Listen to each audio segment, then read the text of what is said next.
Okay, and this is a long-awaited video, and I do really apologize for not getting this out any sooner. This has been on the market in my shop for almost a year now, and I promised you guys a how-to video of how these rulers and these stitching templates work, and I have not had a chance to get around to getting this done. So this is the stitching starter set, and what this set comes with is a set of rulers, and one is a basic borders basically, and the other one is some super cool embroidery stitches that happen to be my favorite on fabric, and I thought they would look amazing on paper. So I have these two stitching rulers. Then you get this piercing pad, which is like neoprene, and it's got my logo on it.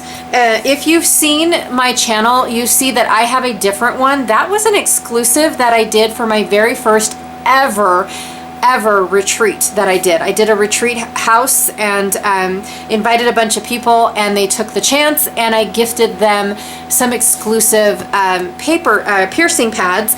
I also have a special on the website right now that if you go and get the Black Friday one, you'll get a different type of piercing pad. It'll actually look like this right here. It's beautiful, and it comes with the 4 original templates plus this, plus a special limited edition box, which is a needle minder, and then it also comes with the original stitching rulers, right? My very first set of rulers that I ever did for stitching on paper or cards or anything. These are mostly for stitching on paper. That is what this whole stitching stuff is all about.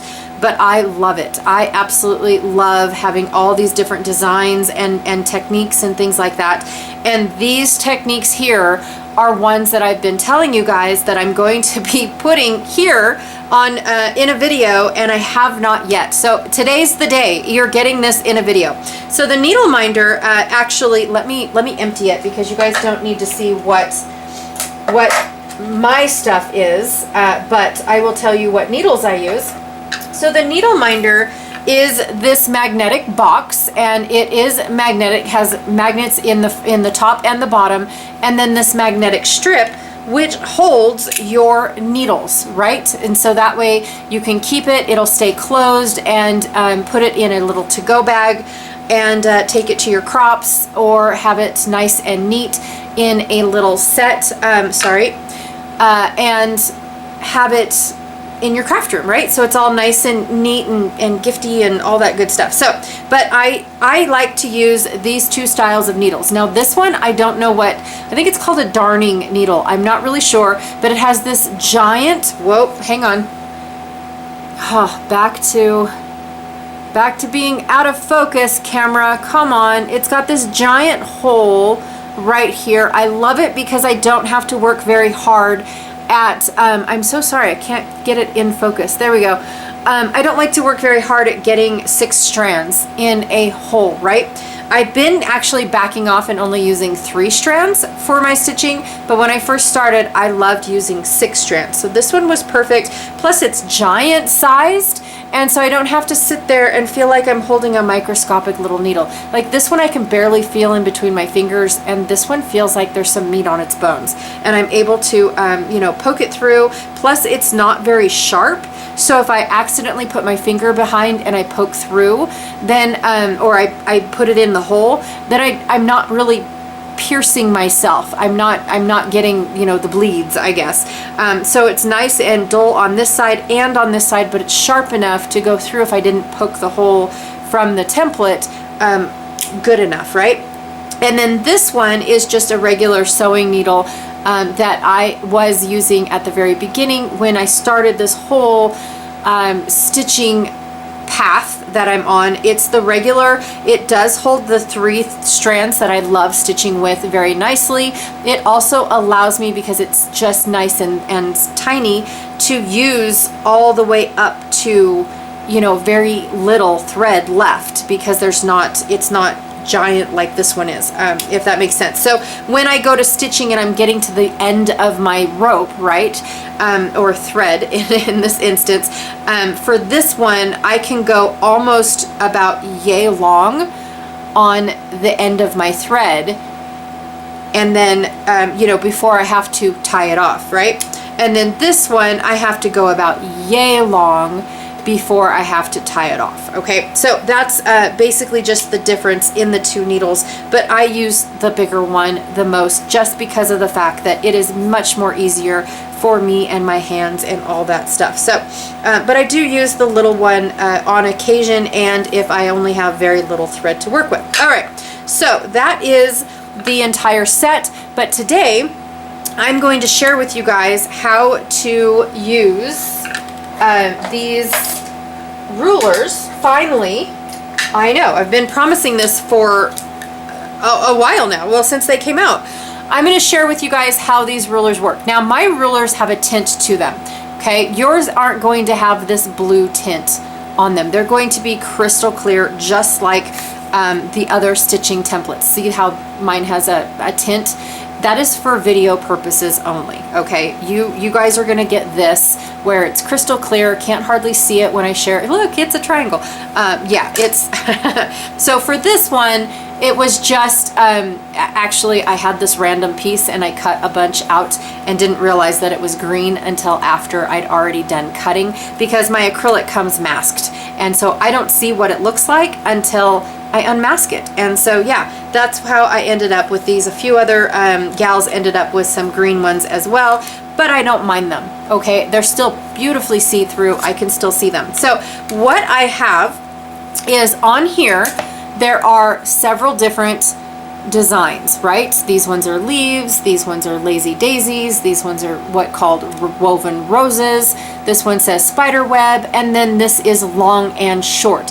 The long and short means that is the stitching style, okay? I wasn't gonna just put hearts because there's actually, sorry, I've got a little thingy in there.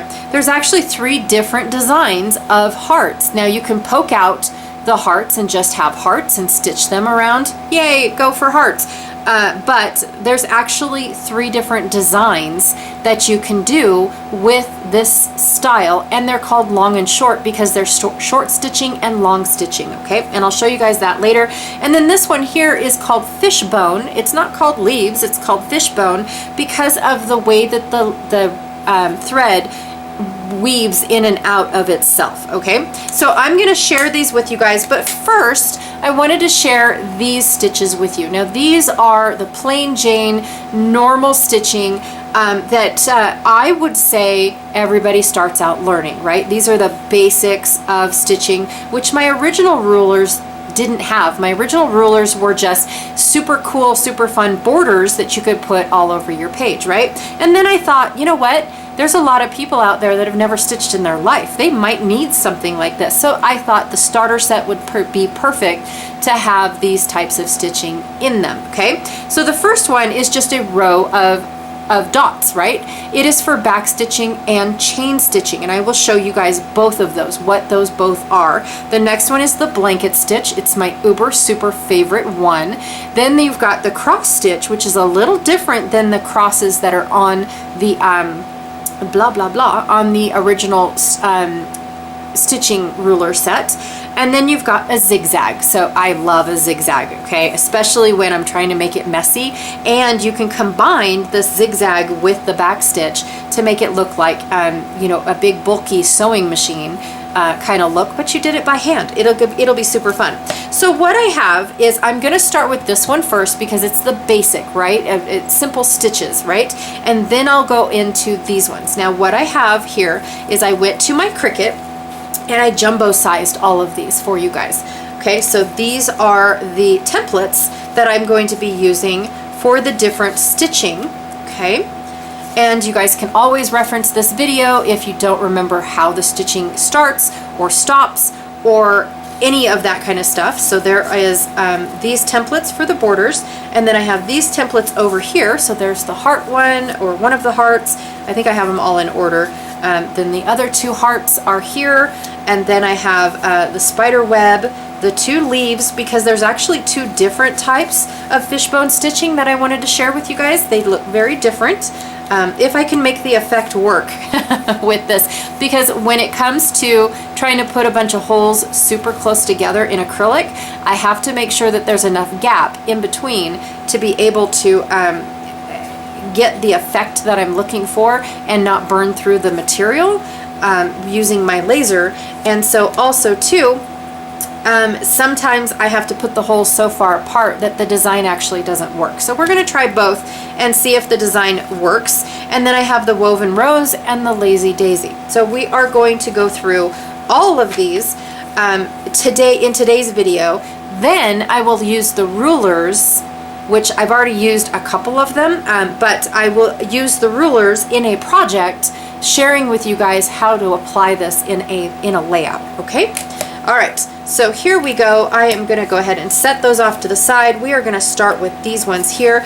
Now, one of the things that I also did on my Cricut is I went through, and again, with the blurry, I'm not sure if you guys can see it or not, probably not, but I went and I took a stylus tool and scored the lines just like they are on the ruler, so that way I can keep up with the design. Now, I have referenced before that if you get lost, always reference your ruler. Check to see where that score line is supposed to go compared to your project and see if you're going in the right order or in the right way, okay? So always reference your rulers and your score lines. At least that's what I like to do. So I've got the blanket stitch, the zigzag, the crisscross, okay? And then I printed two of these because we're gonna do a back stitch, which is super easy, always what I do on my channel. Then we're gonna do a change stitch, which is one of my favorite. And I pulled out this thread and I got this neon thread here, so that way it's nice and bright and vibrant so you guys can see it. And I don't need to have a needle. Now, I do have a plastic needle. It's actually for felt sewing, but I decided that I think these holes are big enough to where I don't need the needle, okay? So we're gonna start with a basic back stitch, and I do not back stitch like you're supposed to, okay? So how you're supposed to back stitch is, we will pretend that I have a knot on the end of this, okay? But I'm going to bring it up from the back, okay? And what you're supposed to do in a back stitch is you go up the first hole, down in the second hole, okay? And again, we are pretending I have a knot in here, okay? Then what you're supposed to do is go up the third hole. Whoa, maybe I might need my plastic needle. Up the third hole, and then back down into the second hole, okay? I might have to go get my little plastic needle. Yes, I will have to. I will be right back. I do apologize. Okay, you guys, sorry about that. I've got my needle.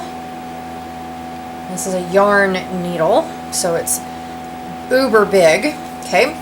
So we were back stitching, which means we came up from the first hole, down the second hole, up the third hole. Now we're gonna go back down the second hole, okay? All right. And that is back stitching, okay? Then you go up the fourth hole, okay? This one is way big. This needle is huge for my holes, so I'm gonna probably destroy my holes. So up the fourth hole, back down the third hole, okay? And that is back stitching. And then when you look at the back, you're gonna see all these threads going up and down, right? Okay, I do not back stitch like that. It is pretty, and it probably looks better. I don't back stitch like that. I do a running stitch and then backfill, okay? So what I do is I go up the first hole, down the second hole, up the third hole, okay? I am going to use a little bit of washi tape. There we go.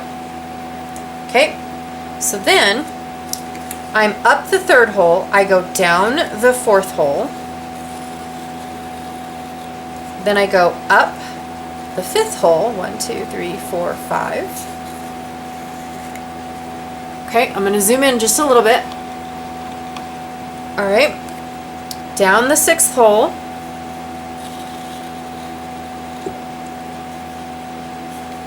up the 7th hole, and then I'm going to backfill. So go back down the 6th hole, up the 5th hole,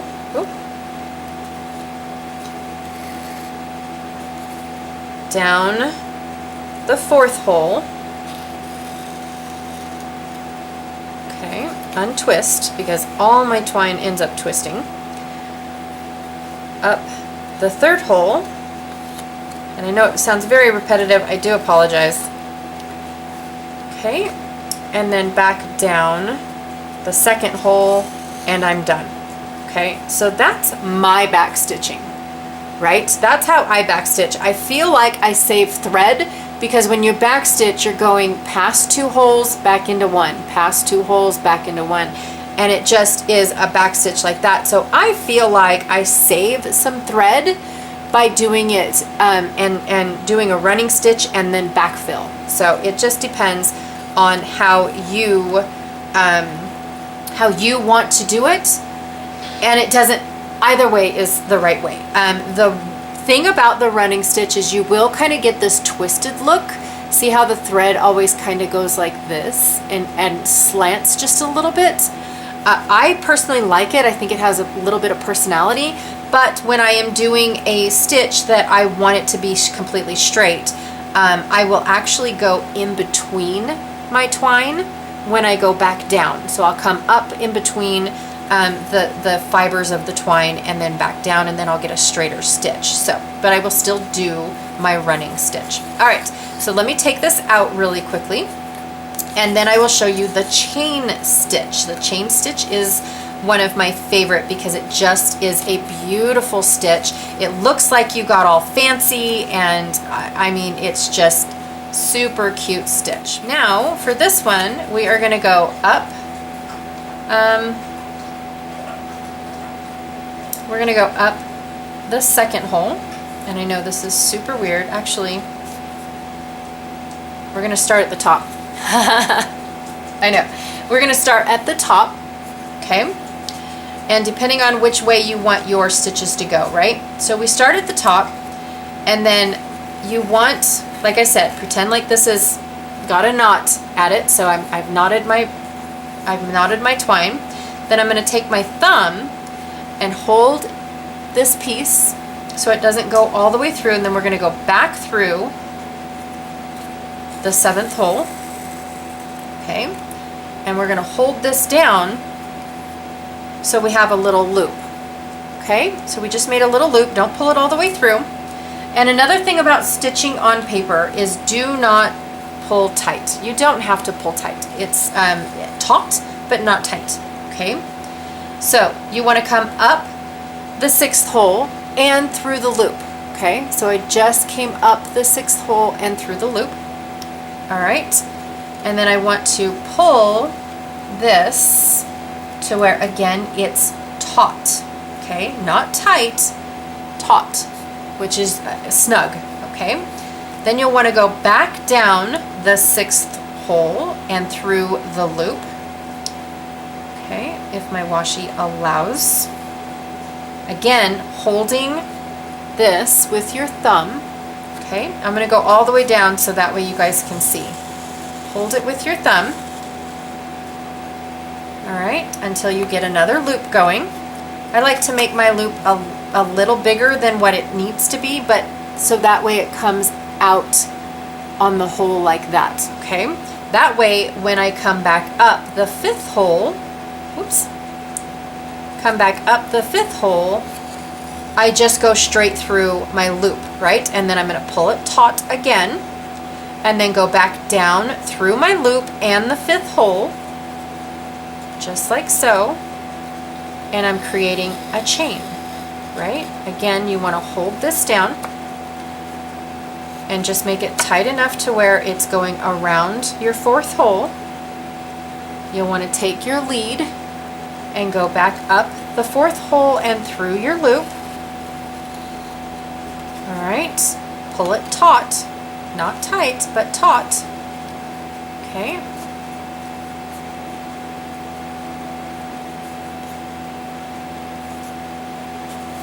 All right.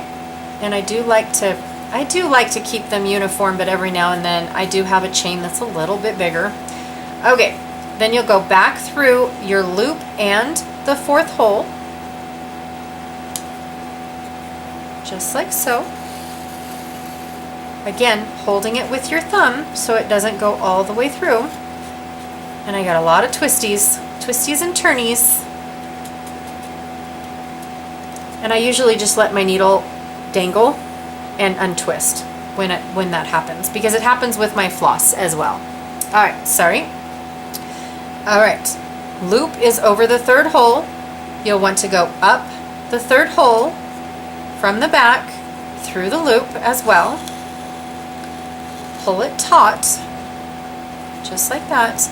Then you'll take your needle and go back through the loop and the third hole, holding this side here with your thumb.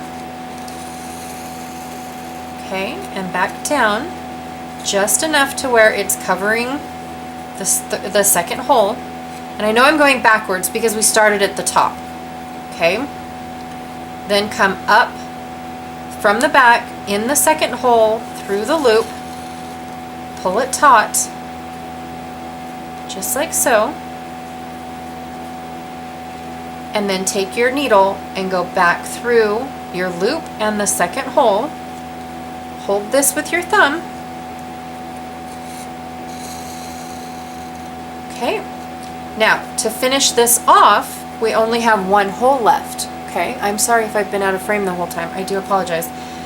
So what you do is you pull this taut, you come up from the first hole, the bottom hole, pull it tight again. Then you'll want to go on the outside of the loop, okay, and through the first hole. So you're trapping that loop in, ooh, and knotting it off. So you've got that little closed loop going on. So it'll look like that when you're done. Okay. All right, and then that is your tie off, okay? And again, you don't want these to be pulled super tight. You want to leave them loopy, all right? So that is the chain stitch. I'm actually gonna undo this because I don't know how much thread I'm going to need for these guys over here, all right? So I'm gonna undo this one, but it's super fun stitch, and hopefully I went slow enough to where you guys can get how it works. But you go up one hole, down the same hole, but make sure that you hold with your thumb that loop, okay? You do not want to lose the loop. All right.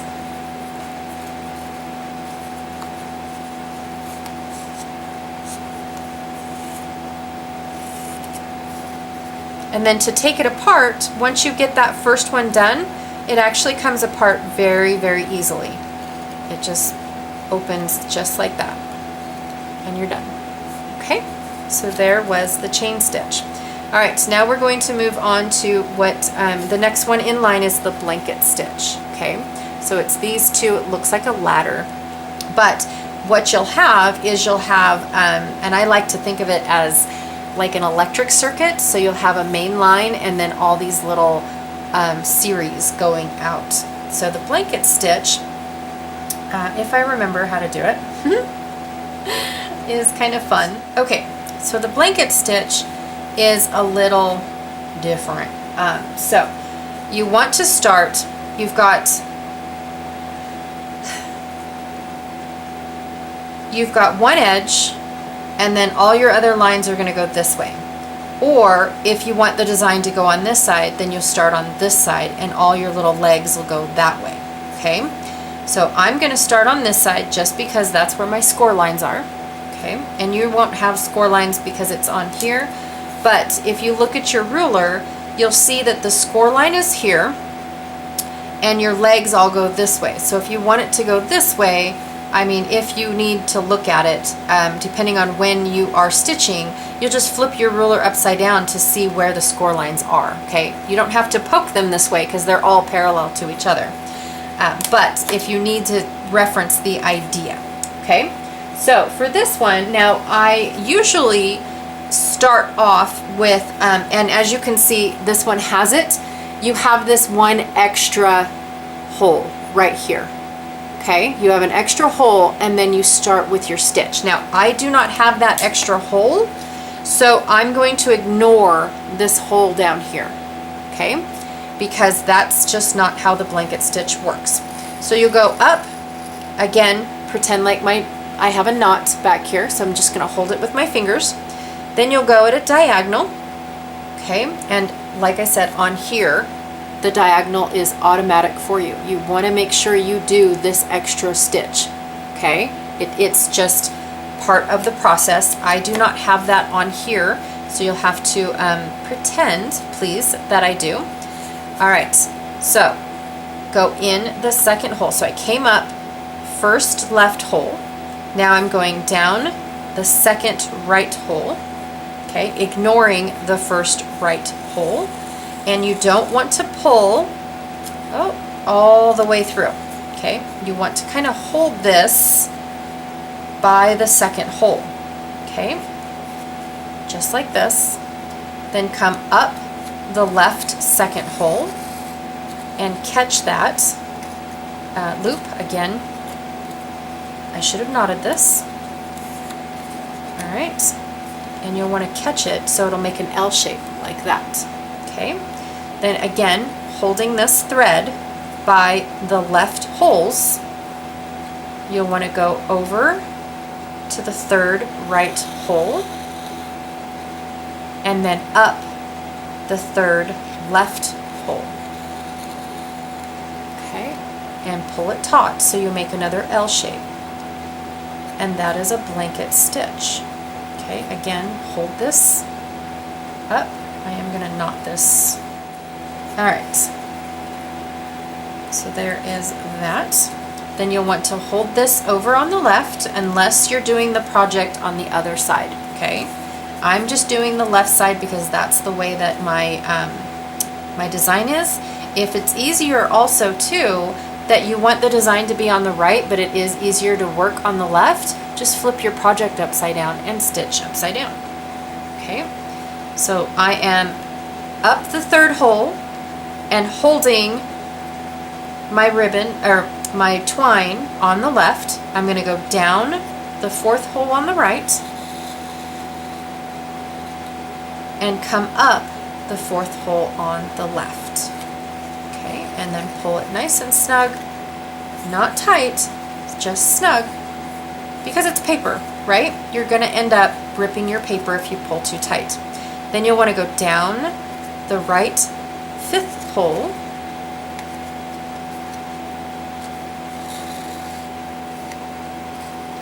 okay, and up the left fifth hole, just like so. Pull it snug, hold, down the right sixth hole, and up the left sixth hole, nice and snug, hold, down the right seventh hole, up the left seventh hole, nice and snug. And the same way to tie off on this is the exact same way as you would on the chain stitch, is you would go back down the last hole, the same one you just came up, but going on the other side of your yarn or your twine, your yarn, your floss, whatever it is, and then it'll nicely end. But you do need this little tail to start. I do apologize. Okay, so that is a blanket stitch. All right, I'm going to go ahead and take this out. It's very pretty. I love the wovenness of these. I just like how they look. I really do. Okay, so that is a blanket stitch. Okay, and sometimes practice is what it takes. It really does. Try to practice on a paper that doesn't matter. Like these little 3x3 squares are perfect little practice papers. You can also make yourself a little practice book, so that way you can remember, and then you can write down numbers. Like this is your first come up, and then second go down, and then third come up. But you're always coming up on the left and going down on the right. Up on the left, down on the right. Okay? And like I said, all of these will be used on a project, so I can share it with you guys in how it looks in scrapbooking and the size that I put on this ruler for you. These are all just enlarged so you guys can see the stitching. Okay, and it is, I do apologize, they are intricate stitches. Okay, there's a lot of steps to them. Okay, and then go back down, and then I'll take my knot out. Actually, I'll leave my knot in because I'll just leave it for cross stitching. Okay, so that was the blanket stitch, and then this is the cross stitch. And the cross stitch, what I like to do is, again, I start on the left.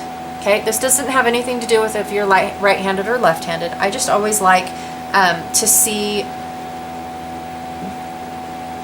the first stitch. I don't know why, but the up stitch is going to be on the bottom, and the down stitch is going to be on the top. Okay, so what we're going to do is we're going to start on the first hole on the left and bring it up all the way to our knot. Click. Okay, I'm going to move these over so they don't keep getting stuck to each other. Okay, and then what we're going to do is we're going to do all of our up stitches, which what that means is they're all going to be angled up. Okay, and when I cross stitch, even in real life, I do all of the same directional stitches first, then I go back and do the other stitches. That way I'm not doing one stitch at a time and forgetting which way that I went, and none of my stitching are going in the wrong direction. Okay, so up stitches, and why they could be down stitches if you have it held this way as well. It doesn't really matter. I'm holding it this way, so we're going up. Okay, so all of my up stitches, which means I went up the first hole, down the second hole, across and up the second hole on the left, down the third hole on the right. See how all my stitches are now going up at a diagonal? Up the third hole on the left, down the fourth hole on the right, so we're just counting up. Okay. Up the fourth hole on the left, down the fifth hole on the right. So again, we're just creating this diagonal pattern with all of our stitches. Okay, and my twine is starting to twist again, so I just needed to untwist them and taut them just a little bit more. Make them a little bit more taut. All right, up the fifth hole on the left. Okay, untwist. Down the sixth hole on the right.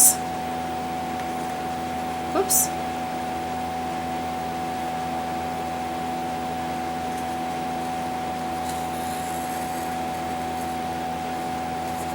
Okay, up the sixth hole on the left, and down the fifth hole on the seventh hole on the right. I do apologize, it's the seventh hole.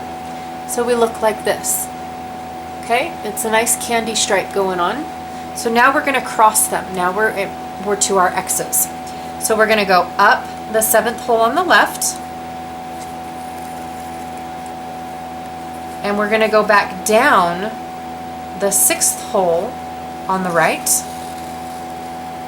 Okay, and then everything is going to be repeated. So we're going to go down and all of our crosses will be exactly the same going down because we didn't cross and then crisscross a different way.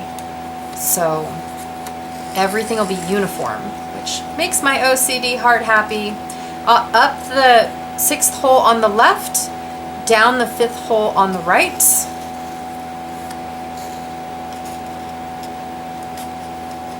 Okay, there we go.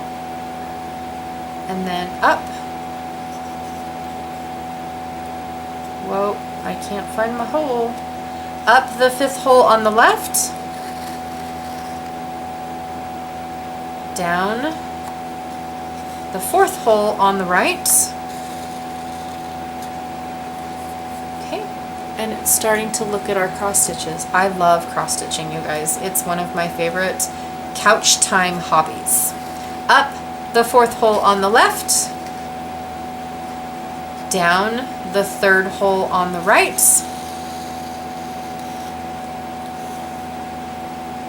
Up the 3rd hole on the left. Okay. And down the 2nd hole on the right. Okay. Up the 2nd hole on the left. And last but not least, we are going to go down the right first hole. Okay, and then we've got these beautiful cross stitching. And they're all uniform, they're all going the same direction on the bottom as well as on the top. And they're just uniform. I love this. Okay, so there is the cross stitching. And then we will move on to the zigzag, and that'll be the last of this ruler right here, okay, which is just the borders, the starting stitching borders. And then we will move on to a more difficult one, okay? And then here is a simple little zigzag. It's kind of the same thing as a back stitch. Sorry, I keep going up and I do apologize. It's kind of the same thing as a back stitch, only now you're going from one side to the other, to the other, to the other. So we're technically going to start on the right side because we're going up, right? Or you can go this way too. It doesn't matter. For this purpose, I'm going up. So I'm going to start in the right first hole, okay? So right hole number 1. And I'm going to go all the way up to my knot and then go down into the left hole number 1. Okay. And same thing, go up, right hole number 2, and then down right hole, or left hole number 2. Okay, up, right hole number 3, just like our cross stitching, you guys. It's exactly the same as our cross stitching, okay? We're going up 1, down on the other side, up 2, down on the other side. I feel like I have a knot. I do have a knot. Look at that. Okay. I could just feel it all bunched up underneath. All right. Let me get my string-a-thingies all situated. Down left side number 3.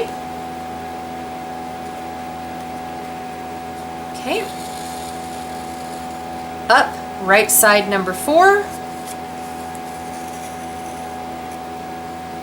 Down left side number 4. Okay. Up right side number 5. Good thing I only did 7 stitches instead of just a million, right? Down left side number 5. And instead of these ones being right next to each other, they're offset, and that's what gives you that zigzag, is offsetting those pokey holes. Okay. Up right side number 6, down left side number 6, up right side number 7, and down left side number 7. Now we're going to go back down with our zag. Okay, we just zigged, now we're going to come down with our zag. All right, we're going to come up right side number 7, down left side number 6, up right side number 6, down left side number 5, up right side number 6, nope, I do apologize, up right side number 5, down left side number 4, I'm sorry you guys, up right side number 4, down left side number 3, up right side number 3, down left side number 2, and last but not least, up right side number 2, maybe, and down left side number 1. Okay, and then you get this really cool zigzag effect. All right, just nice. I always like to do going up all the way and then coming back down all the way, instead of trying to go this way and then back down this way and then back up this way, down. To me, I seem like it's a lot of back and forth, and you save a lot of thread going all the way up and then coming all the way back down. So for me, that's just me, and this is just the way that I sew, but please, please, please find a way that's comfortable for you. All right, you guys. So I am actually going to start with what I think are the easiest of the stitches. This one is the Lazy Daisy.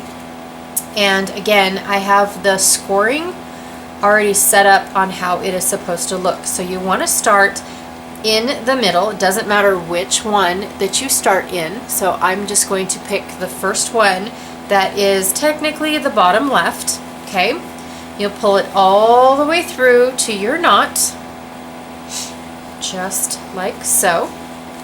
Then again, you'll hold it with your thumb by the outside hole that is across from the hole you just came through. Okay, and then you'll want to go back down that same hole you came up, just like so. All right, and you'll pull it tight, but not too tight, because again, it's supposed to be lazy.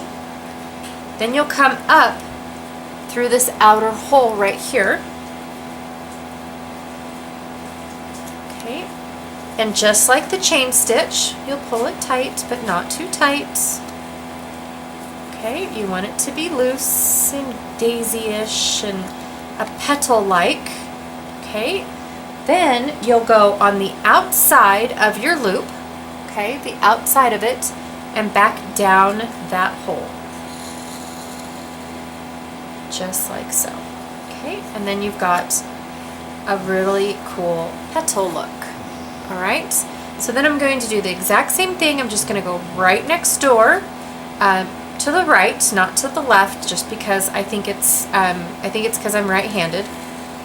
Going up, making a loop, holding it with my hand, going back down that same hole I just came up, down, making this loop, and I don't want my thread to twist, so I'm going to untwist it and then come up on the outside hole through my loop, or through my, yep, it's a loop, or my petal, pull it just a little bit tight, but not too tight. I still want it to look all lazy-ish and petal-like. I'm going to go on the outside of my loop and back down through the hole, just like so. And now I've got two petals for my Lazy Daisy. Okay, I'm going to do it again. I'm just going to turn it and go to the right. Okay, pull through, hold it with my thumb, go back down that same inner hole to make a loop, come up on the outside hole and through my loop, pull it just a little tight, but not too tight. And then go on the outside of my loop and back through that same outer hole, just like so, and another little petal is formed. Okay, keep going around, inside hole, pull, make a loop, back through that same inside hole. Okay, coming through the outside hole and through the loop. Pull it tight, but not too tight. Okay, I'm going to pull this one just a little tighter. So just go like that. And then this is going to go like that. Whoop, don't pull it all the way through your hole though. That's why you don't want to pull too tight. It's because then she starts coming loose. There we go. Alrighty. Pull tight. Or taut. Not tight, but taut. On the outside of your loop and go back down that outside hole. Just like that. Okay. And last but not least, we're going to go up the last hole. Okay. Pull a little tight, but not too tight. Make a loop, go back through the last little hole, come up through the outer hole and your loop, pull it tight, and then go on the outside of your loop and down into the hole. And there is the Lazy Daisy. You can take and put a button, a sequins, a enamel dot, a flare. You can even do a French knot if you know how to do one of those right there. I really like using sequins, enamel dots, buttons, things like that because it goes with the feel of the twine and the floss. So, but that is the Lazy Daisy. Super cute flower going on. I'm going to go ahead and take this apart and we're going to do the hearts next. So we're going to start with this heart, the smallest heart, and work our way through the 3 different sizes of hearts. Okay, so that's what we're going to do. We're going to start with this one first. There's that. All right, so these ones are called long and short stitches, and basically they're in the same family as a blanket stitch, but this one is pretty simplistic as far as the long stitches go. So you're going to start with the very outer edge of the heart, and we're going to work our way over to the other edge. So left edge to right edge, okay, or left side to right side, and I'm going to start at the bottom far left and pull it all the way to my my knots, and then go straight up. And again, if you get confused, you just take a look at your ruler, and your ruler will have the score lines that tell you how the stitching is supposed to go. And so this one is going to go up and down. So we're going to just go straight up, then we're going to go right next door, just like so, and go straight down. So all the holes are perfectly lined up with another from top to bottom. Okay, and we're going to go straight next door. And you can definitely go all the way up if you want it to look exactly the same on the on the back side as it does the front side. I don't, because I like to use as little thread as possible. But this is all we are doing, is basically filling in the heart. Again, you don't want to pull too snug because then you'll end up with torn holes, especially if you do it this way. If you go like always from the bottom up, then your heart will look exactly the same on the other side as well. Save a few, like the beginning and the end, but if you went and just constantly did this, then your heart will have the lines there too. So instead I'm doing a running stitch on the other side. So let me get that back to where I was going. So I'm basically just going from top to bottom and then moving to the next hole over, and from bottom to top, and filling in the heart just like this, and then from top to bottom just like so, and last but not least, bottom to top.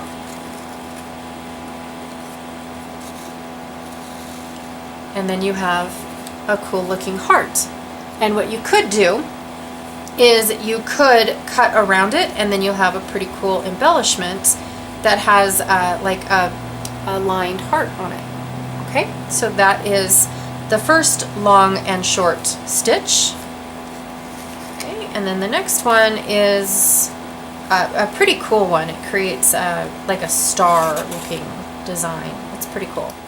Alright, so here's the next one, and if you'll notice on your template, on your template, this heart, this particular design actually has numbers where it says 1, 2, and then 3, 4, 5, 6, 7, 8, 9, 10, 11, 12, and it goes all the way around. So that way you know how the design is supposed to go around the heart. Okay, so that is what those numbers are for, is because it tells you that numero uno on this particular one is not the one straight down here, but the one right up like this. And for me, I have the score marks, so I know where they are on here, but you're not going to have that on your ruler. So I'm just going to leave the ruler right here so I can see where my lines are, or you can see where my lines are. Not really, because it's clear-ish, but basically I'm going just left of the center dot, okay, just left, and I'm going to go just right of the center dot up at the top. So that's what I'm going to do. And then for my next stitch, I'm going to come back down. Okay, this one I can't cheat on, I have to stay like this, and I'm just going to follow my dots and go from the left to the right. Okay, and then again from the left over to the right. Okay, now this one's going to look super bulky because of the thread that I am using, but once I'm done with the whole thing, it'll look fabulous, and it'll look like a starburst heart. It'll look so cool. Okay, and I'm just following. I might not have enough thread because I tied the knot, right? So let me untie my knot and see if I can't get a little bit more thread going on. Alright, so I already went and did 1 to 2. Now I'm going to come over here and do 3, and I'm holding it in the back instead of having a knot, to be honest. So 3 to 4. Okay, and then 5 to 6. And I'm always doing the one to the left and the one to the right of where I've just been. Alright, and then 7,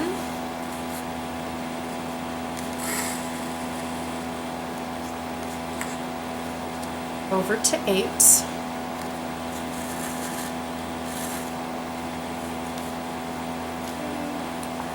9, over to 10, oof, 11, and I'm just counting the numbers that are on the ruler.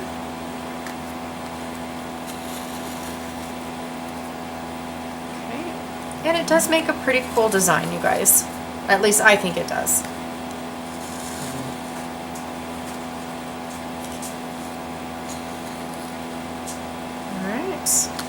Again, this is a long stitch because you're not doing little stitches. creating this little burst.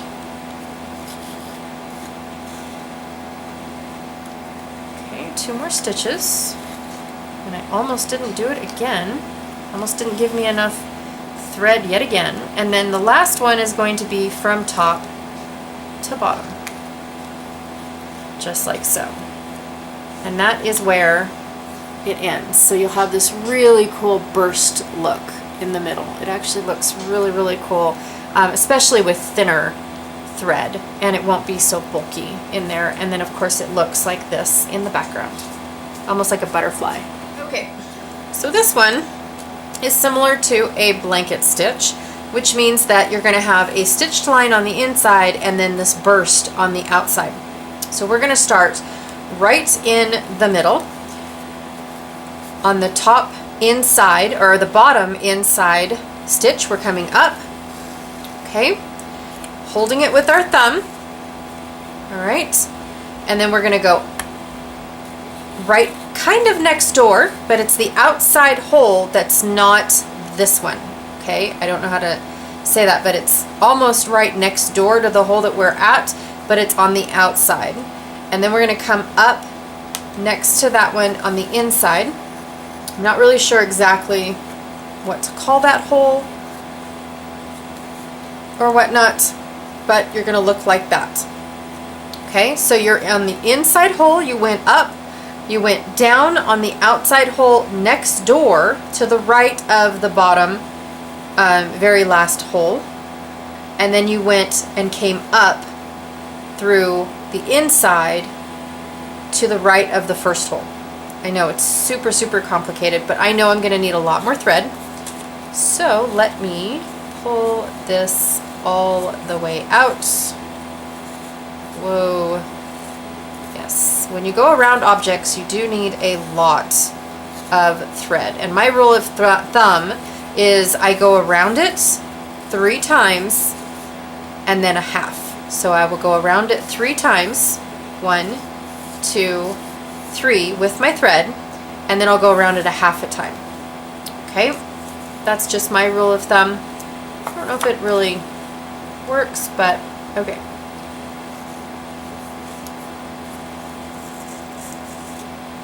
All right.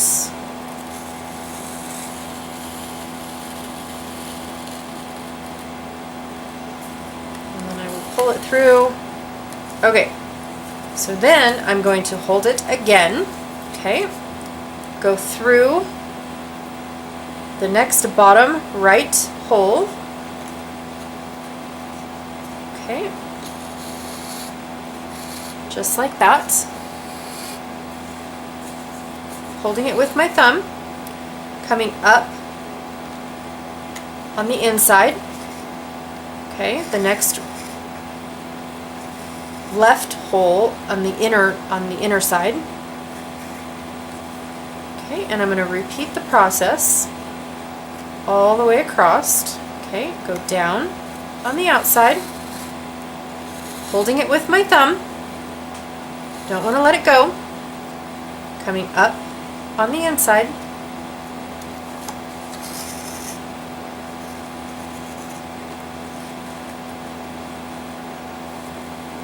Alright, pulling it tight but not, pulling it taut but not tight. Oh, sorry.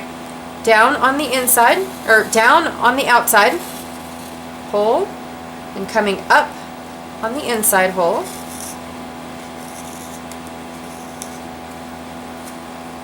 Pulling it taut but not tight.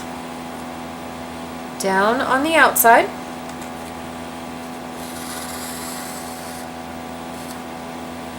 Sorry, don't mean to confuse you with my little tail.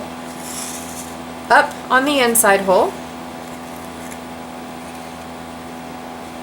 Alright. Down using the outside hole, then, and we're just keep going to the right. Uh-oh. I was pulling on the wrong string. Always holding it with your thumb, you never want to let go. Up. On the outside, or the inside hole. Okay, tight but not to the where you're going to rip it. Down using the outside hole. Oops. Sorry. Okay, and then come up using the inside hole.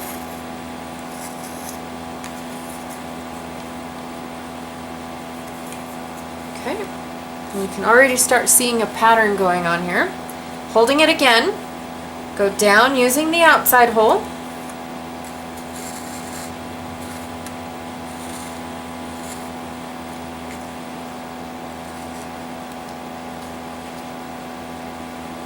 Come up using the inside hole and catching that, what you're holding, the thread that you're holding. Pull it tight, hold it again, down on the outside.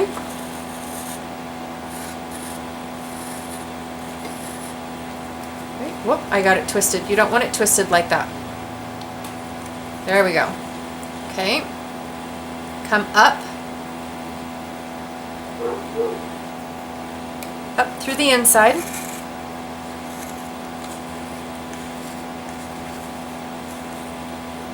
Okay, down on the outside. Always remember to hold it. Okay, don't let it twist like that. And then come up.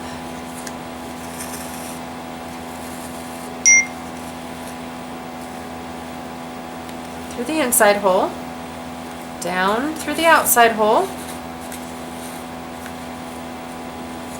Okay, and I'm going to twist this so that way I can not get my thread to twist. Coming up,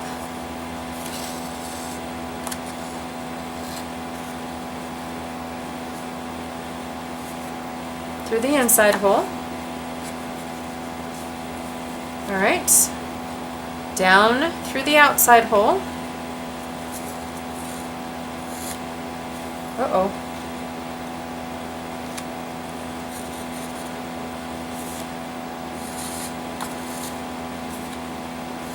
Okay. Up. Through the inside hole. Pull it a little tight. Hold the thread. Use the outside hole to go down.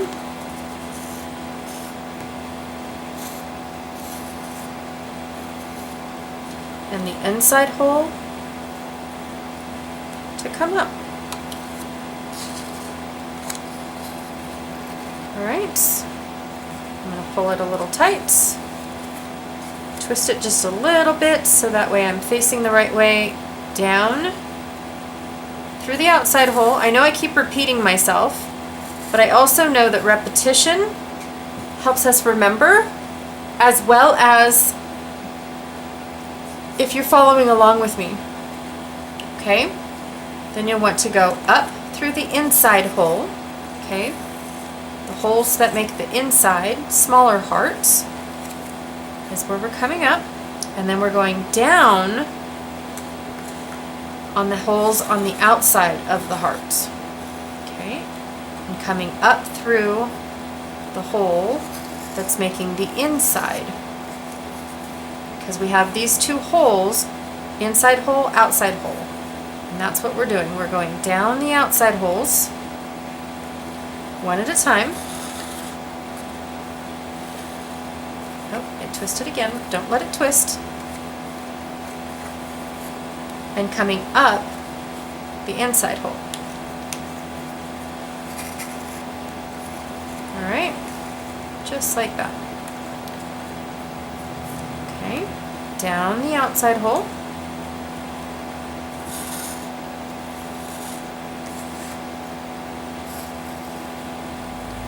And up through the inside hole, through the inner holes.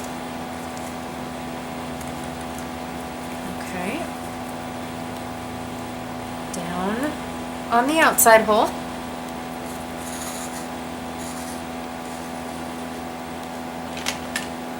And up through the inner hole.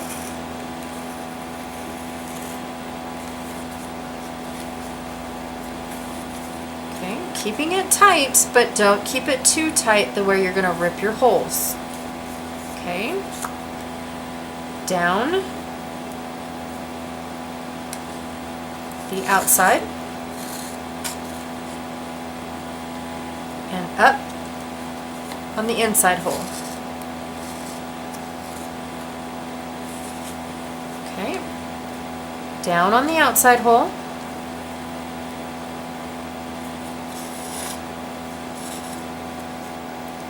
and up through the inside hole. Okay. Use the outside hole to go down. Use the inside hole to come back up. And then always catching that loop that you are holding with your thumb. Okay, I'm always holding this end, so when I go down, it's not going to go all the way through. Oh, I have a knot. Please hold. So when I go down, it's not going to go all the way through because I'm holding it with my thumb. Okay? Creating that little loop, and when I come up, I will be catching that loop with my string. Okay? And that's what's making the blanket stitch all the way around. But this is called a long and short stitch. Well, the blanket stitch is a long and short stitch. This is just a cute little flower or a heart burst using the blanket stitch. Okay, up through the inside hole, catching that loop that you're holding onto, and then down through the outside,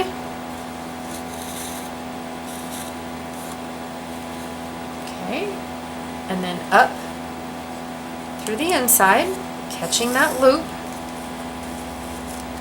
just like so. Okay, down through the outside,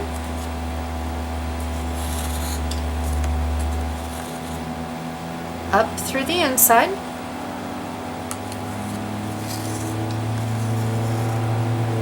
all right, and then here is where we need to tie it off. So we're going to go back down that last outside hole.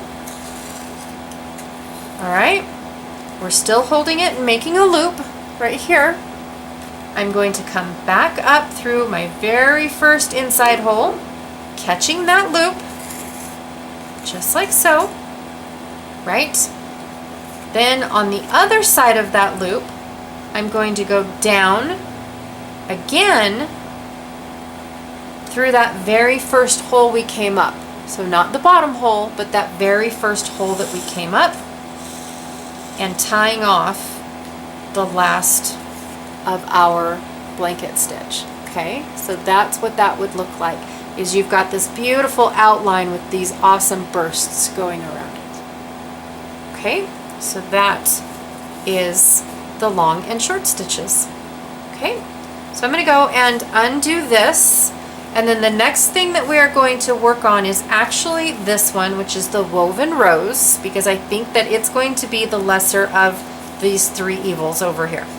Okay, so we're going to do the woven rose, then we're going to do the two fish bones, then we're going to work on our spider's web. Okay, because I think those are going to be the hardest ones, these four here. These ones are going to take the longest too, by the way. All right, so here is the woven rose.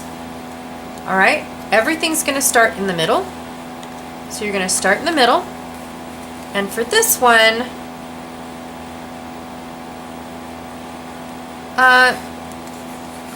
you're going to need a lot.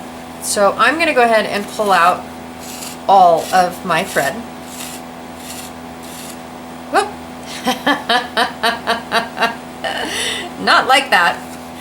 All right, we'll start over.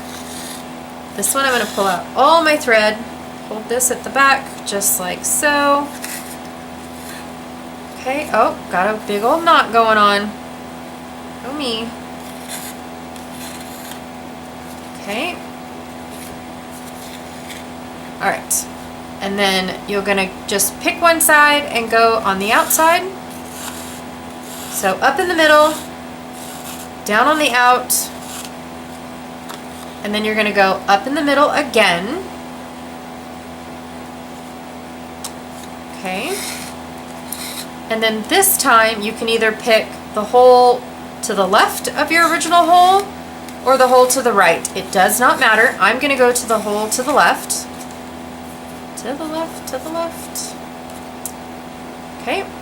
So I'm going to go to the left hole.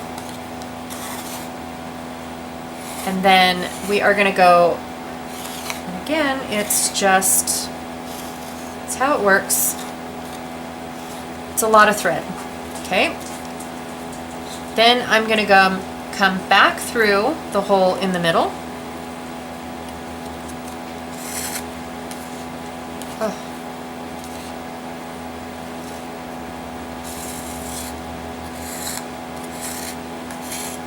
Okay, and we're going to just keep doing this until we've got all 5 of our legs for our rows.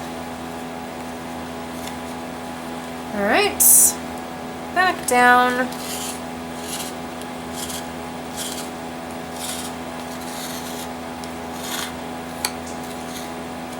Okay. Back up through the middle.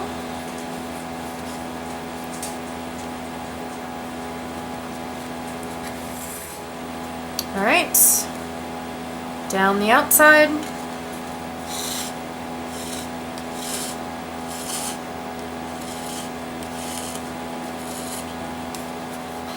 All right, back up through the middle yet again, if my thread will let me.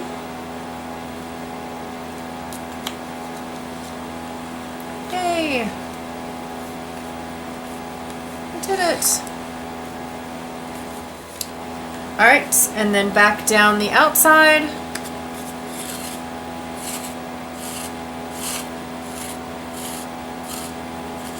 Okay, and last but not least, we are going to come up through the inside one last time, if my thread will let me. Yay. Okay. Last time in the middle.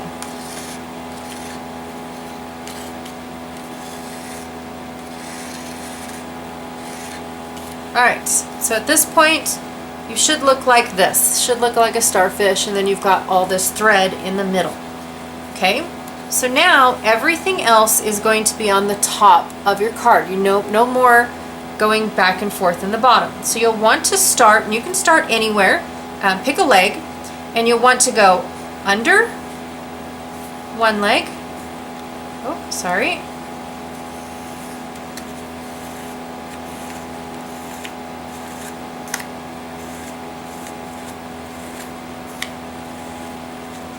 Under one leg and over the other leg. Under the third leg. Okay, so under, over, basically. All right. And then over the fourth leg and under the fifth leg, just like so. Okay, creating a spiral.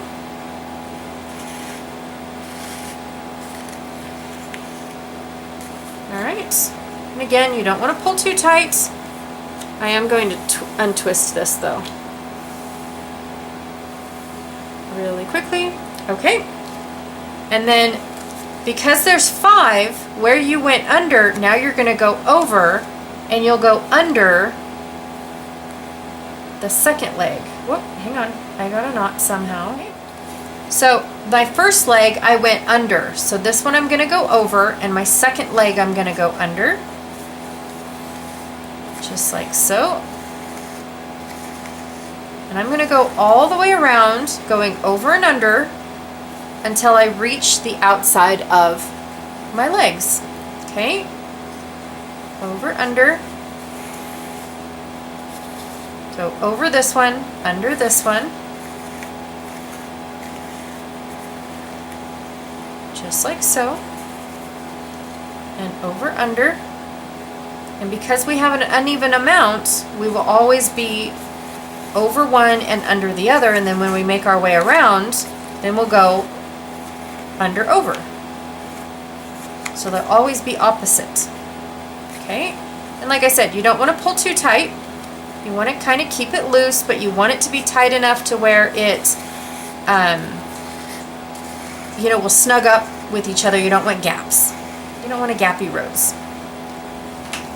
So you could definitely make the legs one color and then come back in with another string, another color, or you can even use super thin ribbon and make a ribbon rose. Just depends on how bulky you want your layouts to be. Okay, over, under.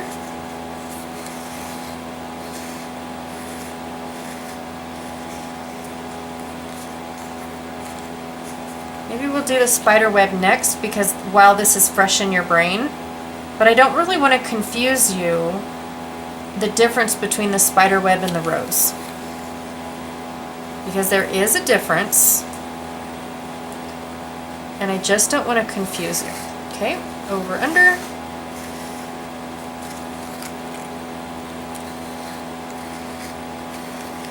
Just like so. My string-a-thingy is getting crooked again. Alright, I'm going over this one and under this one.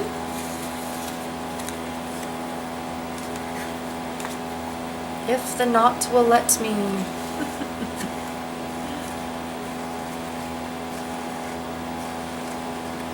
Okay. Over this one, under this one.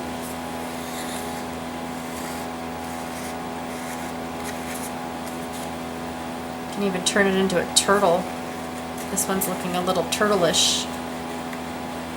I think it's just because it's green. Over this one, under the second one.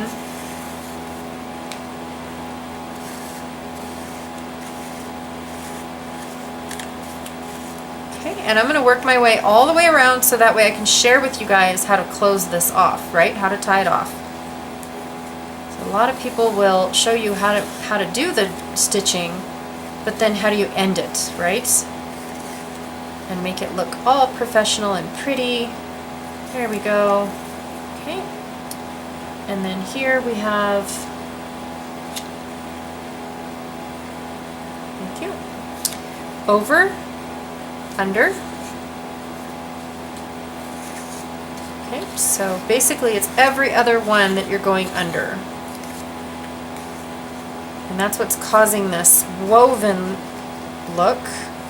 And then it's going in a circle to cause the rose look, just like so. Okay? Over, under.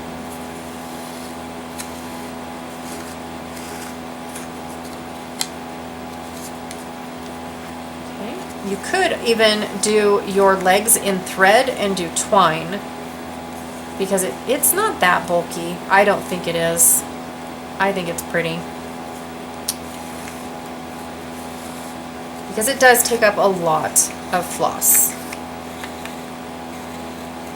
Okay, and then over, under.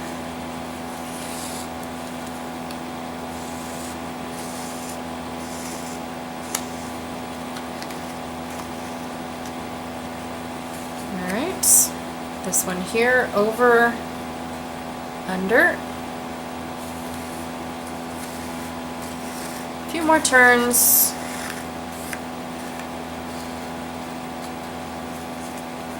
Okay. I'm going to untwisty my thread yet again, because it likes to be all twisted up. Over, under. And there are 3 different sizes on your ruler. So you can make a small rose, a medium rose, and a large rose. The large rose is quite large, just saying. But again, it is quite pretty. So it just depends on the amount of bulk you like to put on your page. Okay? And I do not recommend just using one string.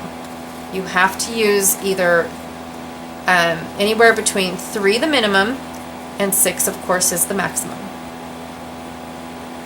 So I would recommend 3 on the outside, or 6, and definitely 6 for this type of rows. Over, under. Okay, that's my recommendation, because if you use 6, then it doesn't take you as long to fill in the rows. Over, under. Okay, and I am almost done with my little rows going on here. Okay, over, under.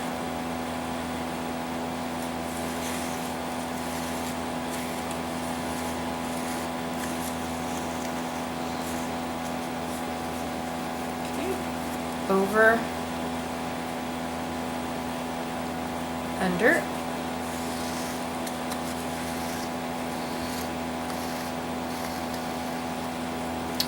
All right, and then when you are happy with how your rose looks, you'll want to end right where you went under. Okay, you don't want to go over, you want to go right where you were. So I went under this one right here. I'm going to go back down through that hole.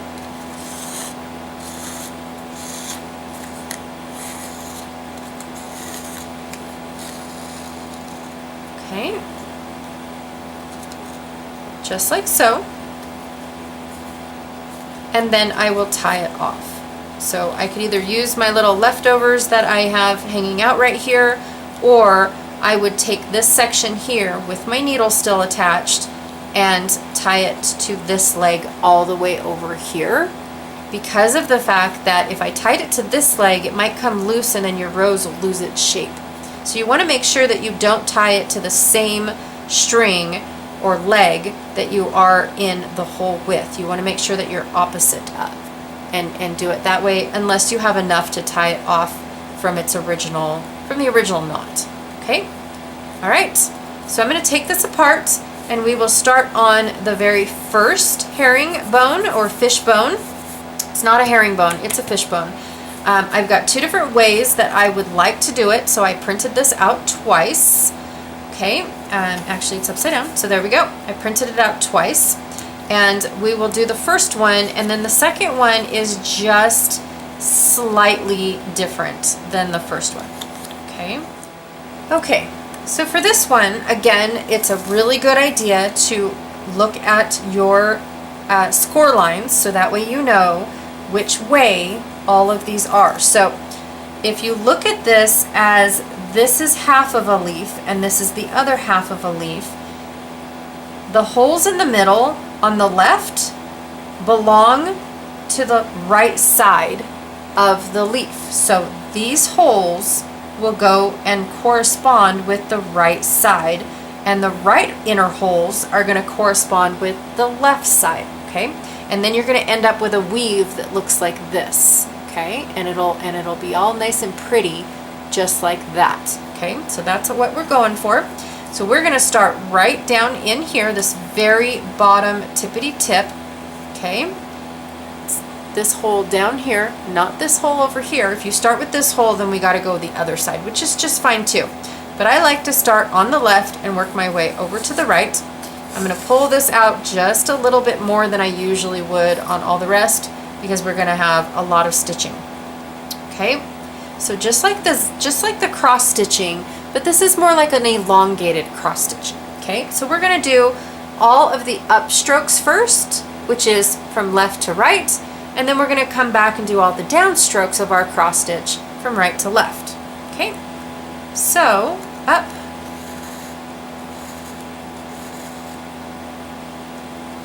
okay, just like so.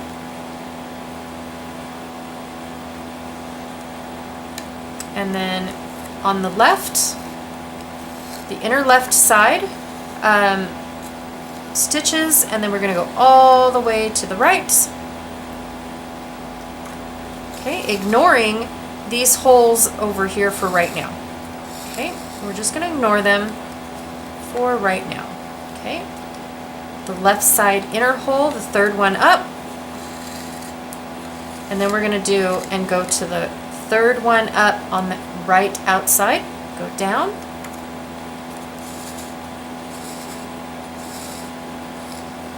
Okay.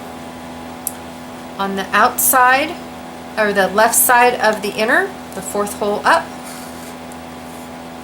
Oh, I've got a knot. The more you work with your thread, the weaker it gets, and so then it'll start knotting up a lot. Okay, this way. All right, and then the outside, right outside, fourth hole. Okay, left inside, fifth hole. Right outside, fifth hole. Okay, so it's starting to look like this, right? Okay, the left inside, sixth hole.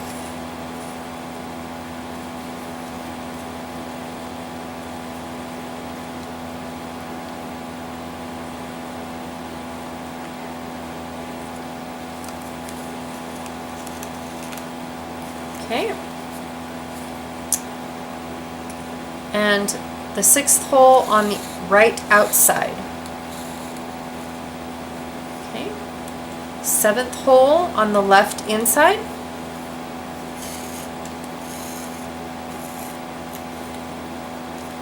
And the seventh right outside hole, which has another hole super close to it.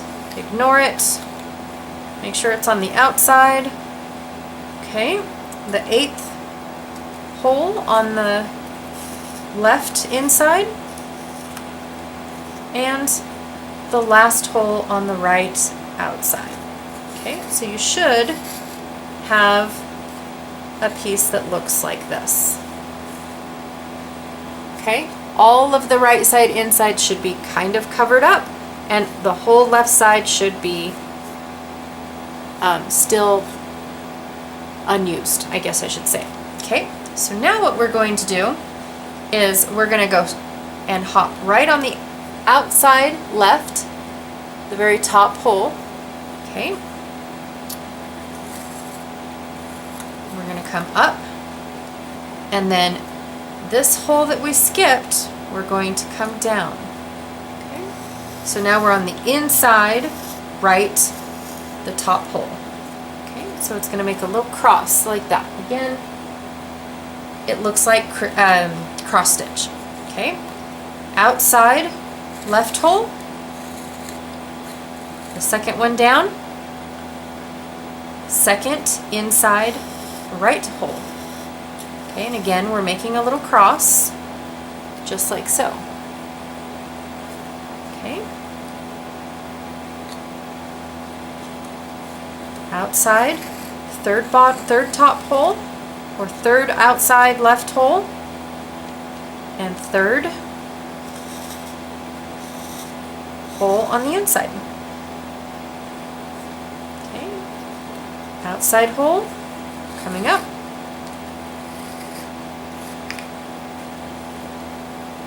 and then that inside fourth hole, 1, 2, 3, fourth hole on the inside on the right side. Okay, I know it's very, very confusing, but you're just making these little tiny X's on the inside in here. And that's your fishbone, starting to look like a fishbone. Okay, left outside, right inside. And you want to make sure that you go under, like you're not going, okay, hang on. Left inside, or left outside, oh, sorry. And then when you hit this hole, you don't want to push this down, you want to push it up. You want to catch that and go underneath it. Okay, you want to cross it. You want to make sure that you cross it. All right, and then left outside,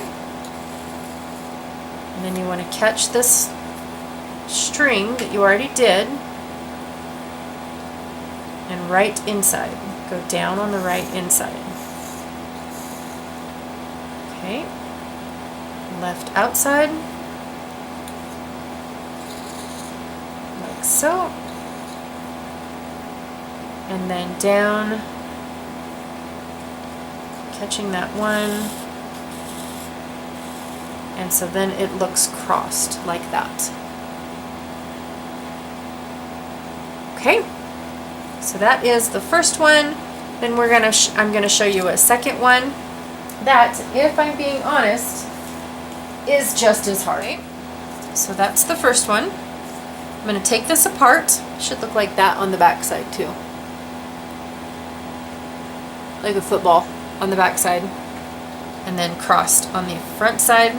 And then I will bring in this one, but I'm gonna take this apart really quick.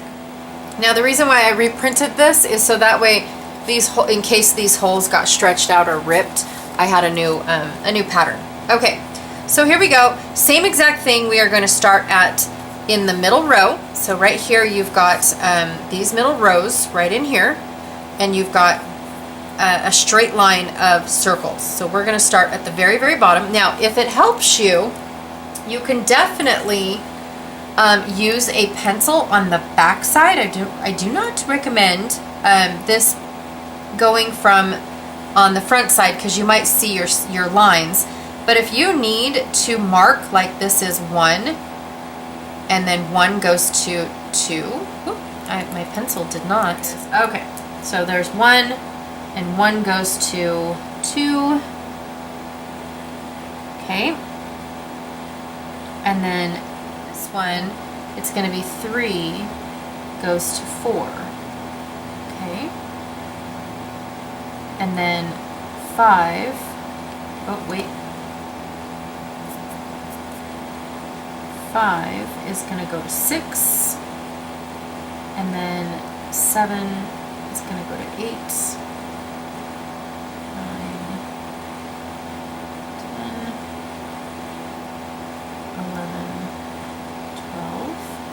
13 to 14,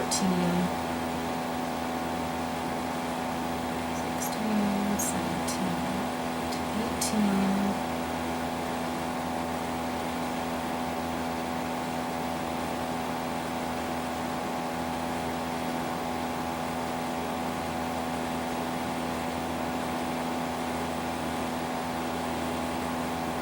27 to 28, 29,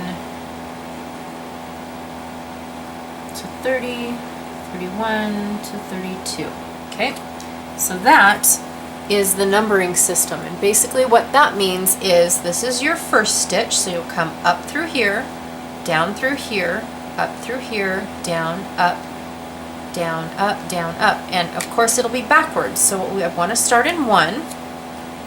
So I'm going to go up 1, okay, and then this one I might need a little bit of thread, I'm not really sure, and then I'm going to go down 2, okay, which is the number 2 that I just wrote down, okay, just like that. Then I want to come up through 3, but on the right side of the thread, okay? Oh, where's my, right here. Okay, on the right side, making sure, oh, did I pull the wrong one? Making sure that I'm always on the right side of my thread, and then I want to go down on 4. Okay, and then when I come up on 3, I want to be on the left side of the thread. Okay, I do not want, whoa, pencil in the way. I do not want to be on the right side because then I will lose my pattern, my print, the design that I'm going for. Okay, then down on 5. Okay, and then again, I want to come up on this one, on the right side of my design.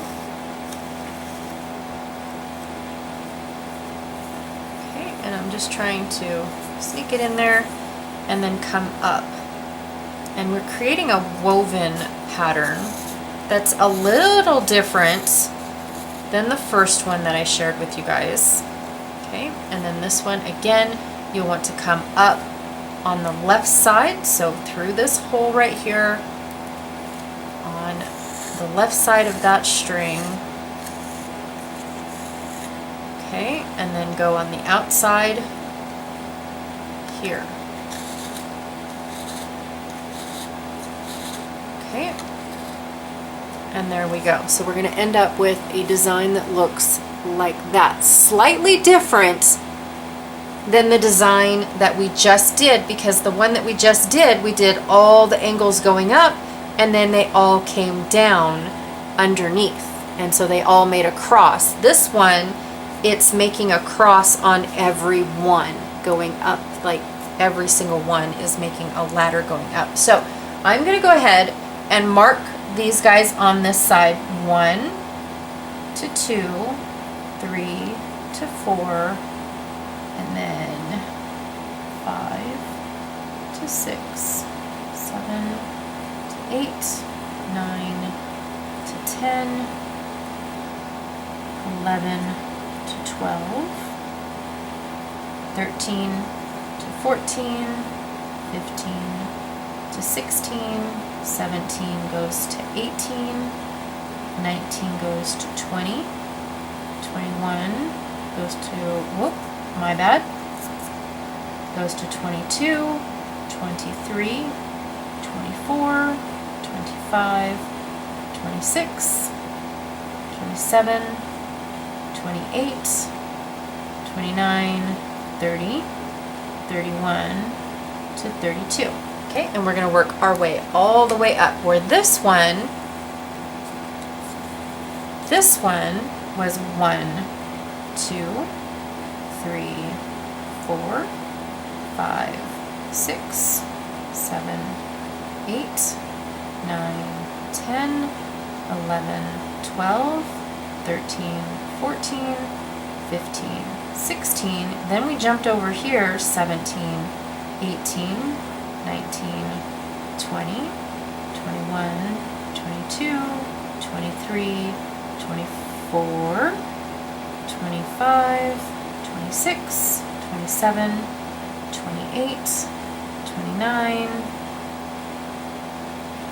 30, 31, 32. So we ended a little different. We went all the way up this side and came back all the way down, and weaving in the middle, but making more like a crisscross, like an X, okay?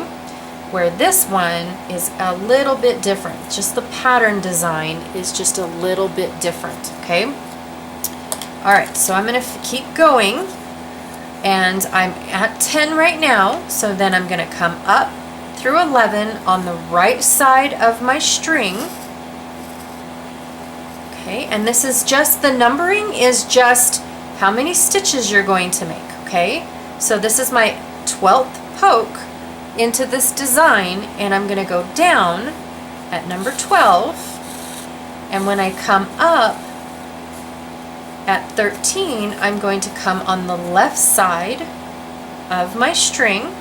Okay, I don't want to come on the right side, because then it'll defeat the purpose of what we're trying, of the pattern that we're trying to make. Okay, my string is, my needle's getting a little wonky. Okay, so I came up through 13, then I'm going to go down on 14, because these are just steps. This is how many steps. It takes 32 steps to complete this stitch, if you choose to do it this way. Okay, if not, that is just fine. You can definitely just go around the outside and make a leaf stitch. Absolutely. Up on the right side of my string through 15, down on 16,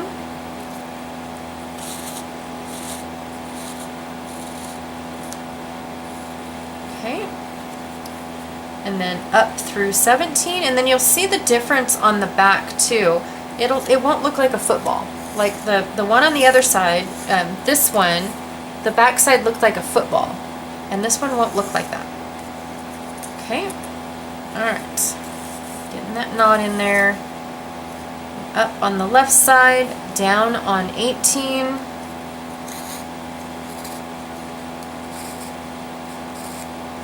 Okay, up on the right side of my string, through number 19. Here we go. And then down on 20.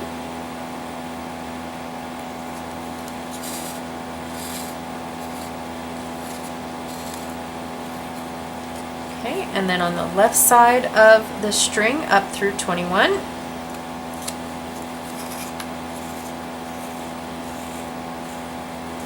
Okay, and if you guys need to do something like this and make a design like this so you can have the numbers, definitely I recommend it. Up through 23 on the right side,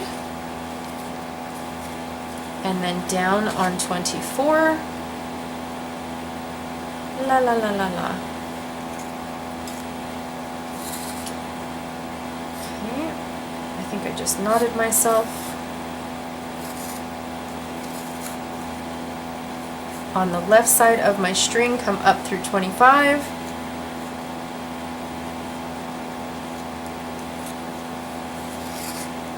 Like I said, these ones are a little bit more complicated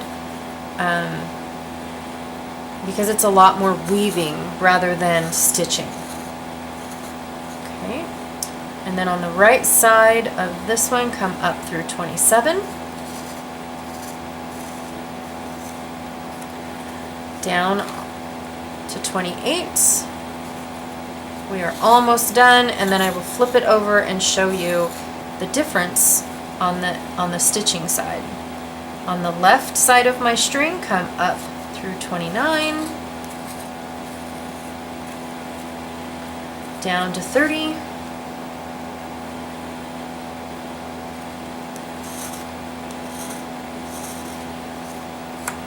okay, and then on the right side of my string up through 31 and finishing it off through 32. Okay, just like so. I probably should tighten that just a bit. There we go. All right, so just a little bit of a different leaf design, and then the other side looks like this. So it doesn't look like the football. It doesn't have the crisscrosses here in the middle. Okay, so that's the only difference. And then I numbered this side as well to make sure that I was staying where I needed to, and both of my strings ended up in 32. Okay, so that is how that worked. I'm going to take this apart, and the last thing that we're going to do is our spider web, which is going to take the longest. So I will post these so that way you guys have the numbering system for each design. So that way, whichever one you want to use. And like I said, the numbering system is for your first up, your second down, your third up, your fourth down, that sort of thing. Okay, so just like the rows, we're going to do this exact same thing. We're going to start in the middle, and we're going to make a leg on each one. You can go to the left, you can go to the right, it doesn't really matter. But I am going to pull this all the way through because I will need a lot of string just like the rows. Not like that, again. I don't know if I can do this because she's pretty worn out. All right, there we go. I'm gonna hold this down. She's pretty neon too. Okay, I'm just gonna pick a random hole, it doesn't matter which one. And they're not meant to be straight. You don't ever see straight spider webs, or at least I never have. Up through the center hole.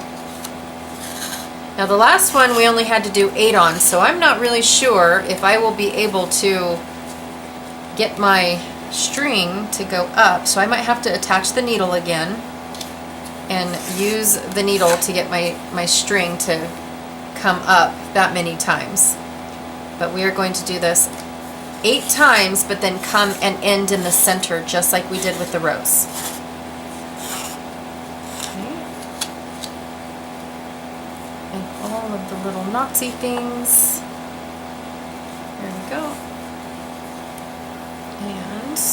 this guy, up in the center. There we go.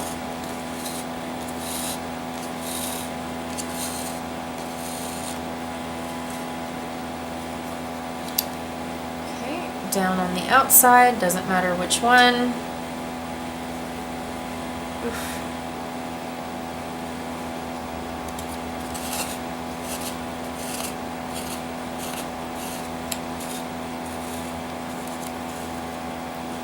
Okay, up in the center.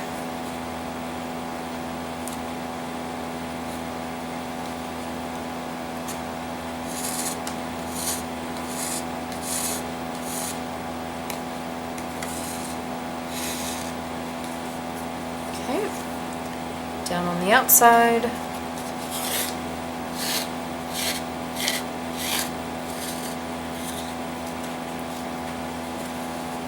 Up through the center, maybe. I'm going to go ahead and put this in my needle, and my needle will probably make the hole bigger.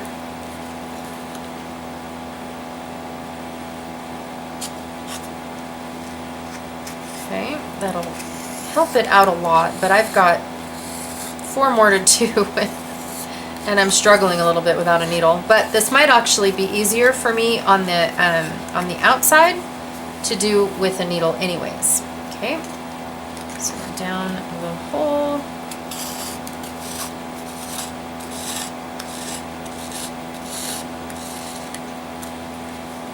Up in the center. Woof. Lots of little legs, you guys. Lots of little legs.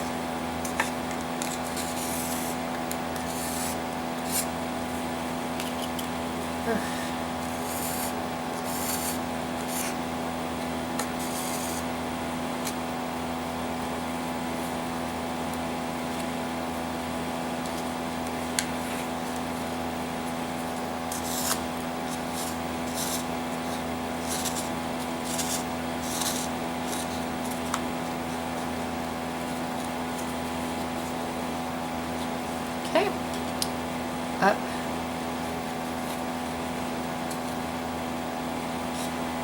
In the center. Around the outside. Okay, outside. Oh my goodness.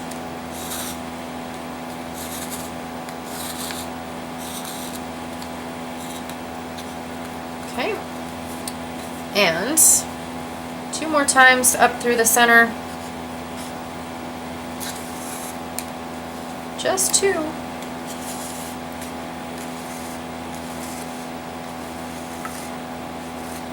Okay. So we're going to go on the outside, the last one. And just like the rose, we're going to start in the center. Okay. So there we are, coming up. Just making sure I'm not all twisted. Coming up through the center.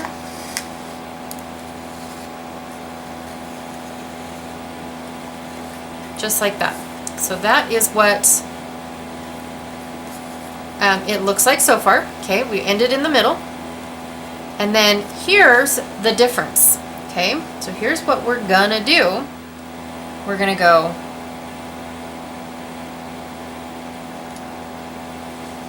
instead of going under over, we're gonna go under. Okay, go all the way around like so. We're still on this leg. Okay, we went under that leg, we're gonna go under that leg again. Just the one leg. Not 2 legs, not 3 legs, just the one leg. Okay, just beautiful. All right, then we're gonna go under this leg, the next leg. Okay, and we're gonna do that twice. Once and twice. Okay, sorry if my hand is in your way. Just like so. Okay, then we're going to do the same thing. Go under.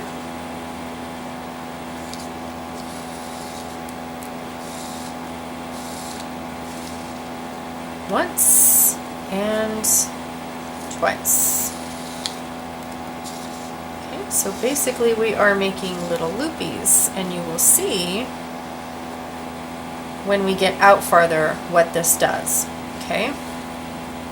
Alright, under, and we're going to do all 8 legs. Once, twice.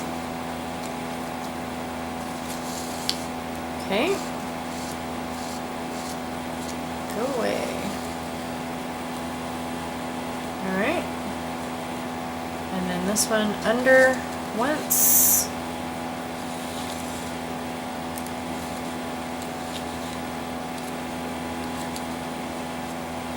And twice.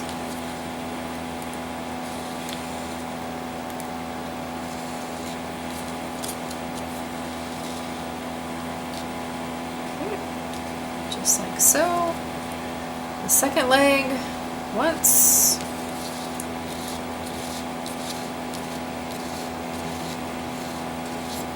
It's very time consuming, but super cool when you're done. Uh-oh. Minus the knots. Okay, and then this one kind of unraveled. So let me push that back.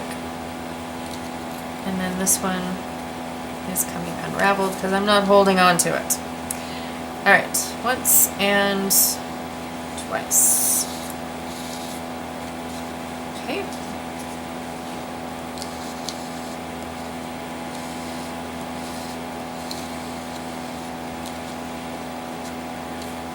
Alright. Like so. And then we're going to go back. Under.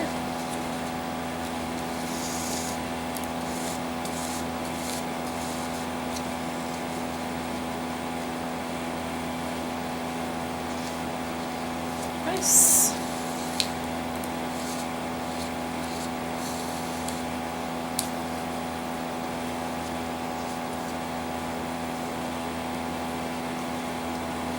And this is the 4th leg. Once. Twice.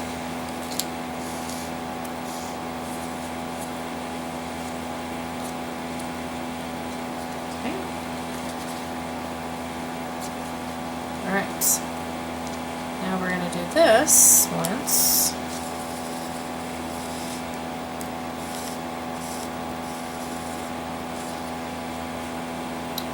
And twice.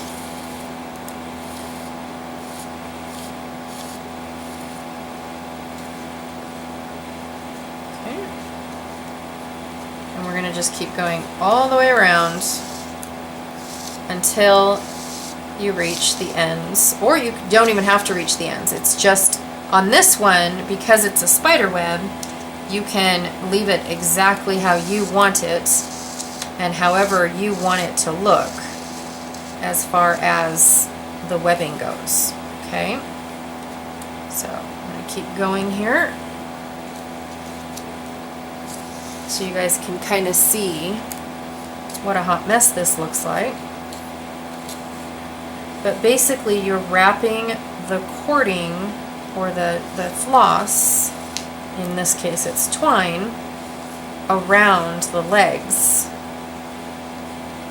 Okay, like that. And then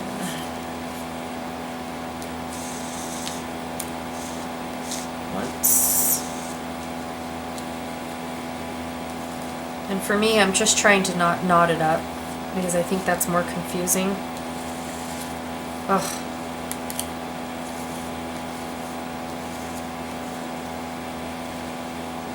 Okay, there's that.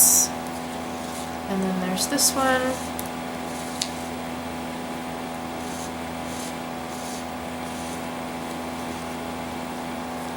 Once. Twice.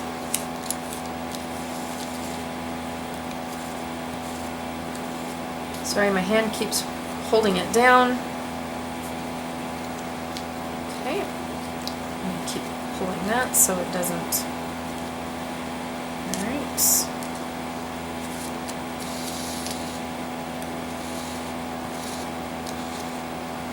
Once. Twice.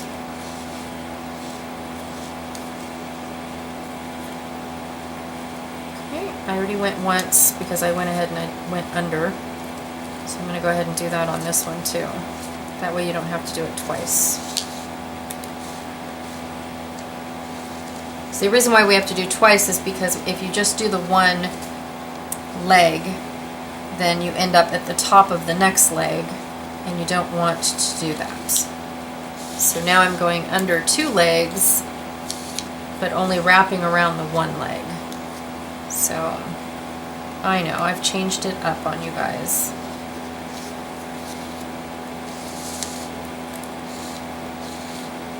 Okay.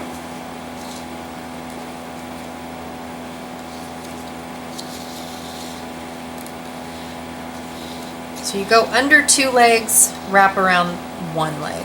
Under 2 legs, wrap around one leg. That's just me.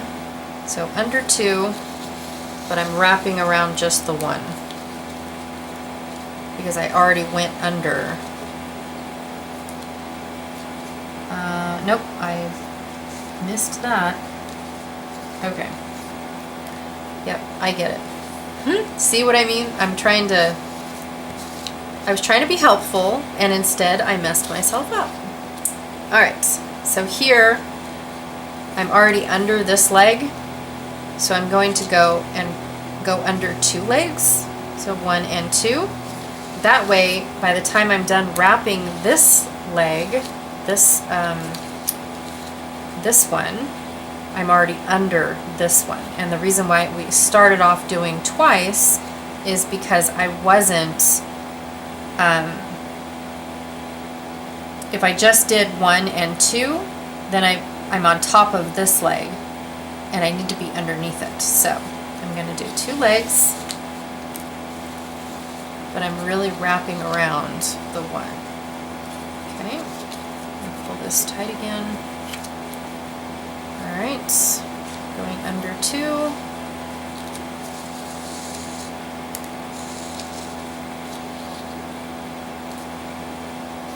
Alright, and you can start seeing it look like a cool little web-ish. Yeah, it's an ish. Under 2.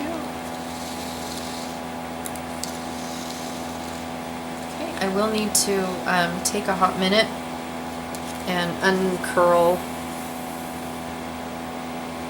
and I just lift up my needle and let it dance. Okay, and then under 2,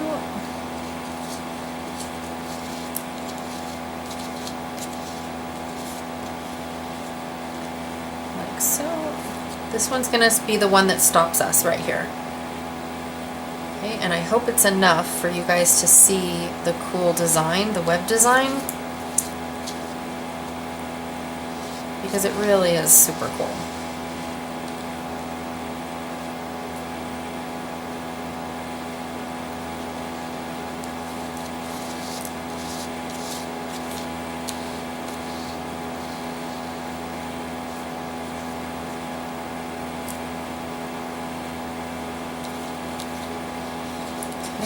Going under, and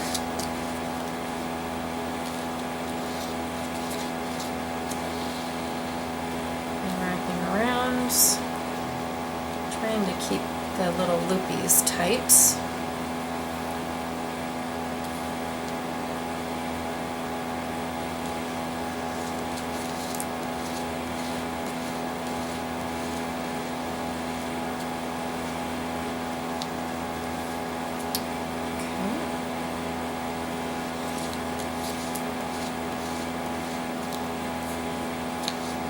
And it's just another weave design.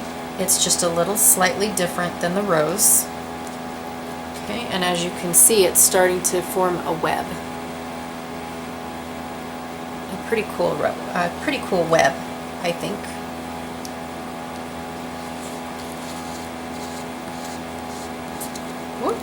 Sorry. These little knots are because the string keeps curling up on me.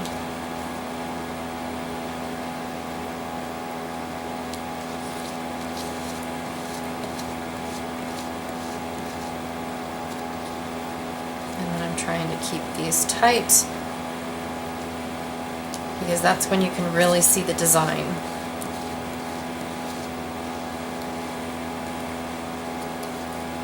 Okay.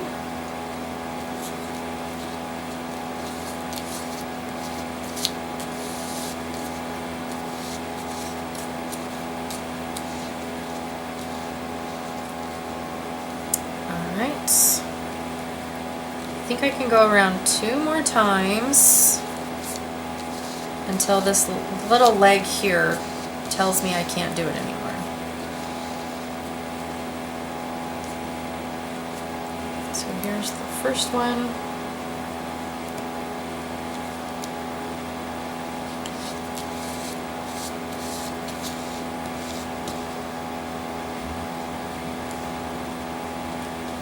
Maybe 3 more times. We'll try it. We'll come back around and do it 2 more times. But with the spider web, okay, so I'm going to show you guys this, but with the spider web, you don't need to go all the way out. That's the whole point, is because these little pieces are going to be attached to things, right? But when I first was doing it and I was wrapping around twice, if I just went under one leg and wrapped my yarn, then on the second leg, so for one, I can get them tighter. That's a good thing. But now I'm on top of the second leg right here. See how my string is on top of this? So then I had to go under it. Whoa, I'm so sorry for keep yanking it. Then I had to go under it once to be under it. And then I had to go under it again to wrap it around. Okay, so that's how I started with this design with you guys. But I found that it was much faster for me to go under the leg, and then when I went, let me make this leg tight. I think this is the leg that I started with. Just there we go. So I found that as I was going, when I wrapped this leg, if I went under 2 at a time while wrapping, I get this leg wrapped, and then I'm already under this leg. So that's what I switched to. So then I will go and just keep going 2,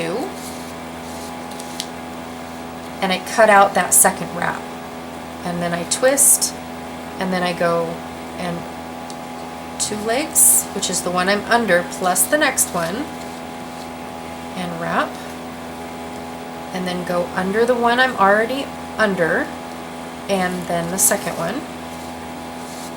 Okay, that way I get my wrap, and I'm already under that leg. Alright, so this might be my last, yep, it's my last one, because I'm pretty tight on that one. Okay, and then I will show you the design once I made it all the way back through to this leg right here. Okay, so I'm going to go through here. My last wrap on that one. I was hoping I could get a third one, but yeah, it's not happening. But this one is a super cool design once you get it. Once you get the hang of it, it is so cool. Especially if you like spider webs. I don't like them in real life, but I think they make cute designs on layouts. Alright, and then 2. Hopefully I'm still in frame. Sorry if I've been off frame this whole time. Okay, working my way around. And then I am done with showing you guys how to make these designs, and I will be bringing them back. I will be doing some layouts with each of these designs, so that way you can see how they're incorporated in the size that I intended them. These are oversized, right? For just instructional purposes, because I wanted to be sure that you guys could see what I was doing and get a good look at the way that the stitches were supposed to be. Okay, so this is the last leg. I can't go under this leg anymore, it's just too short. So I'm going to go ahead and wrap it the one time. Okay, and then I'm going to wrap it again.